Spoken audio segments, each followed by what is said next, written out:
What I want to do tonight quickly and in less than 10 minutes is to share with you how I came to know President Nelson Mandela. And then what I'm going to do second is to send a message to our African leaders on Africa Day. Something must happen in the continent. You see at the moment we have a crisis.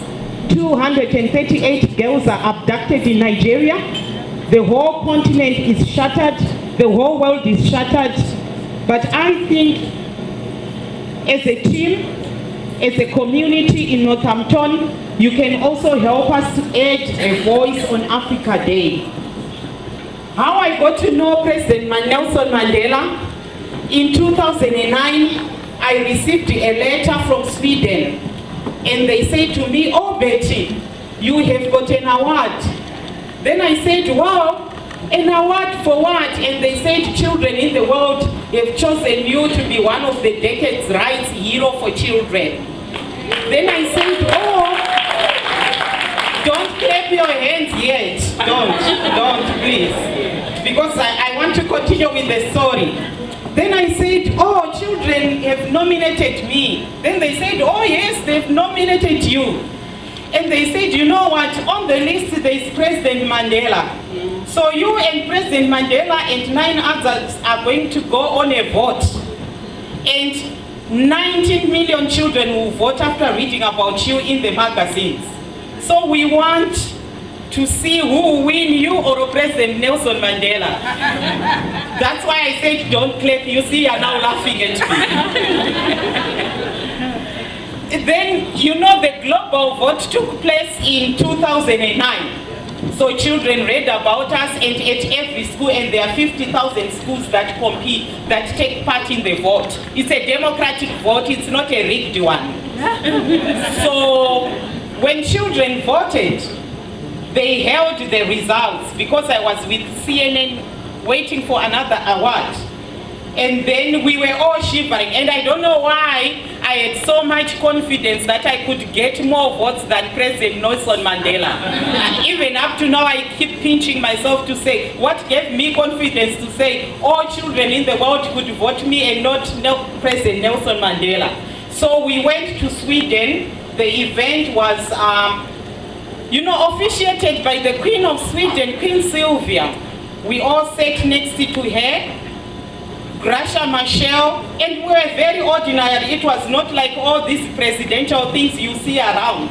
It was just ordinary people doing ordinary work with children. This is when I started feeling Mandela.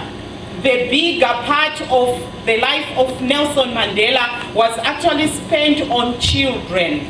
He could have a children in his house. Like on that day, a children brought a magazine to him, and he said, "Tata, read the magazine written for children for you."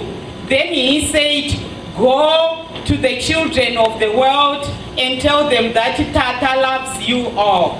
And also tell the children of the world that Tata will never leave you to suffer." That's Nelson Mandela. Then afterwards, his greatest quote that I want out of all the quotes, he said it to a child. After reading the magazine, he said, "This is so good." And so, Rutend, I'm coming to say the same quotation, what you have done today with the community of Northampton, according to President Nelson Mandela in his own words, "This is so good."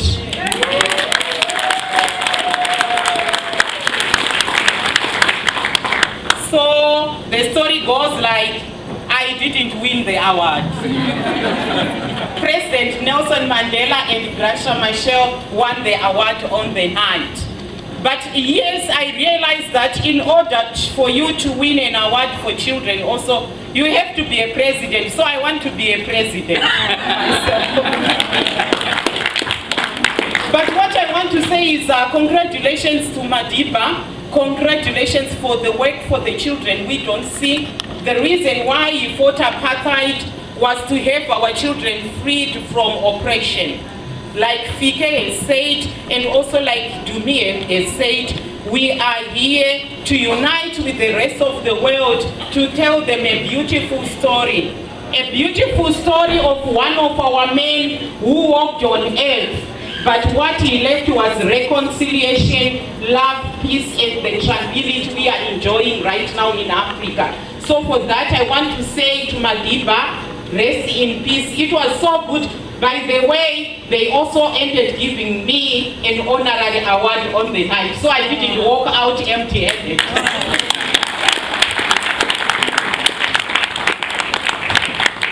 From my book, which was very much inspired by England and my life with women like Rutendo and women from Africa, women from the British Society and everybody, it's actually called The Inspiring World of Mujare Betty Makon. After I suffered everything wherever I was, I came to a land where people thrive, where people are allowed to speak, where people are allowed also to do whatever makes other people feel better. So after doing that, I came up with a poetry book where I said to women, if you are not moving in rhythm, then you are dead. Let's all be poetic. Your head, your mouth, your eyes. That's what Madiba wanted to see. Wanted to see people saying, Amanda, I wait too. Yes, I do it because I know it's all about freedom. So to my African leaders, I want to say to you, we are also tired of hate speech that you are using and using victim card. Since the end of colonialism and world wars and tribal conflicts, the world has moved on. Nobody is really fighting these days. If you see anyone's fighting anyway, know that they are still backward. People have found round tables like this to sit and talk.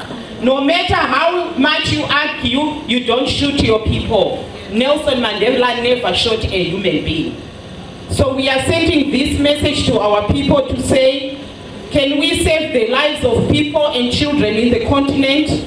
You are trusted with the richest continent on earth, and you have to decide what is it you can do for your people who have suffered for so many years. Stop amassing wealth and learn to share. Reconcile with the past and don't let the vicious cycle of violence be perpetrated.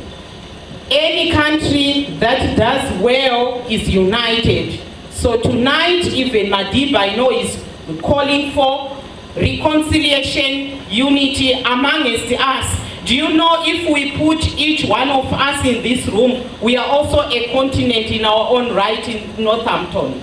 So we are saying, we are calling for unity. Then our leaders in Africa, killing is unforgivable and unforgettable. Killing children is symbolically killing our future. Don't kill our children. Death is sacred. We have seen so many children who have died in the continent. To our leaders, education remains key.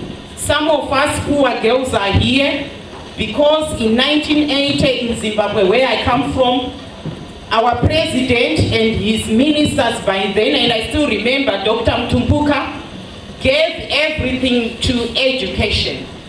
So if we see children who are like walking on the streets with no education, we begin to question where our dignity and where our knowledge, skills and experience to educate our children is gone to.